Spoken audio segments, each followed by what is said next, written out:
দেখতেও খুব সুন্দর, খুব ভালো ভালো কথা বলেন, ভালো প্রচার করেন। ওনার অনেক শিষ্য আছে, ভাবছি আমি ওনার কাছ থেকে দীক্ষা নেব। তুমি কি বলো? হ্যাঁ, সেটাও ভালো হয়, কিন্তু আমাদের তো কুলগুরু আছে, আমরা সেই কুলগুরুর থেকে তো দেখে নিতে পারি। গুরুগুরু তো আছে, কিন্তু উনি তো আমাদের খুব পরিচিত একজন গুরুদেব, উনি খুব নাম আছে ওনার, তাহলে তো আমরা ওনার কাছ থেকে দীক্ষা নিলে আমাদের খুব ভালো হবে। ওনার কজন শিষ্য আছে, উনি খুব প্রচার করেন ওনারা। আমরা ভাবছি চলো ওই শিষ্যদের কাছে যাই, গিয়ে বুঝে নেই কিভাবে কি করবো। হরে কৃষ্ণ। প্রণাম। আপনারা বসুন। আপনারা কোত্থেকে এসেছেন? আমরা আসছি ওই কলকাতা থেকে। আমরা ভাবছি ভিক্ষা নেব, তার জন্য আপনাদের কাছ থেকে কিছু মানে বুঝার জন্য আসছি, কোন গুরুদেবের কাছ থেকে নেব, কি করবো। আপনারা দীক্ষা নিতে চান? তো আপনারা কি যে দীক্ষা নিতে চান তার জন্য প্রস্তুতি নিয়েছেন? হ্যাঁ হ্যাঁ, আমরা ষোলমালা দিতে এসে মানছি, ষোলমালা জপ করছি, মঙ্গল আরতি করছি। তো আমি তো কুলগুরুর কাছে দীক্ষা নিতে চাই। দেখুন, ব্যাপারটা এরকম না। আমরা কোনো ব্যক্তিকে এ গুরু ভালো, ও গুরু ভালো, উনি ভালো, উনি অনেক শিক্ষিত, উনি অনেক সুন্দর, উনি বিদেশি, উনি বাঙালি, এইসবের ভিত্তিতে আমরা কখনোই গুরু নির্ণয় করতে পারি না।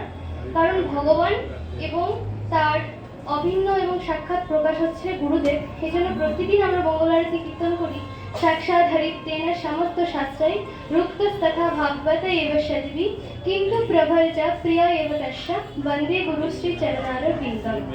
তো আমরা যখন কাউকে আমাদের নিজেদের জড়জাগতিক অভিজ্ঞতার বশে আমরা কাউকে গুরুদেব বলছি যে ইনি ভালো, উনি ভালো, উনি আমার গুরুদেব হতে পারে, তখন আমরা গুরুদেবের যে গুণাবলী তার উপর জোর করে চাপিয়ে দিচ্ছি। এটা কিন্তু গুরু নির্ণয়ের প্রকৃত পন্থা নয়। কারণ আমরা যদি সত্যি ঐকান্তিকতা সহকারে ভগবত ভক্তি অনুশীলন করি এবং কৃষ্ণের কাছে প্রার্থনা করি, অবশ্যই তিনি কৃপাপূর্বক আমাদের কাছে একজন সৎ গুরুদেবকে প্রেরণ করবেন। এজন্য আমরা আমাদেরকে ভগবত ভক্তি অনুশীলন করতে হবে এবং প্রথমে আমাদেরকে সবটা জানতে হবে যে শাস্ত্র কি বলছে। কারণ শাস্ত্র বলছে কিবা বিপ্র কিবান্বেষী, বিচারপতির যে গুণাবলী তার মধ্যে থাকতে হবে। তাই গুরুর ছেলে গুরু হবে, তাই বংশানুক্রমিক রীতি এসব আমাদের অনুসরণ করলে চলবে না। আর এর ফলে আমরা খুব সহজে অধঃপতিত হব, ভগবানের কাছে পৌঁছতে পারবো না। তাই আমাদেরকে সদ্গুরুর কাছ থেকে দীক্ষার কাছে প্রার্থনা করুন যে আপনারা সদ্গুরু পেতে চান, তার ফলে অবশ্যই ভগবান আপনাদেরকে সাহায্য করবেন। আপনারা তবে দীক্ষা নিতে চান, তাহলে যে প্রস্তুতিগুলো নিতে হবে আমি তো এতক্ষণ বললাম। এবার আমার যিনি গুরুভ্রাতা আছেন উনি আপনাদেরকে কিছু বলবেন। আপনারা 4টি বিধিনিষেধ পালন করবেন এবং তার সাথে সাথে ষোলমালা তো জপ করতেই হবে। এক হচ্ছে শুদ্ধ আহার করতে হবে, তার সাথে আপনাদের সমস্ত কিছু গুরুদেবের যিনি আদেশ রয়েছেন সেগুলো অবশ্যই পালন করার চেষ্টা করতে হবে। তারপরে আপনাদের সমস্ত কিছু আস্তে আস্তে আপনারা প্রচার করতে পারবেন। সব কিছু তো আপনাদেরকে করতে হবে এবং আমরা অবশ্যই আপনাদেরকে সাহায্য করব এবং গুরু মহারাজ আপনাদেরকে সেই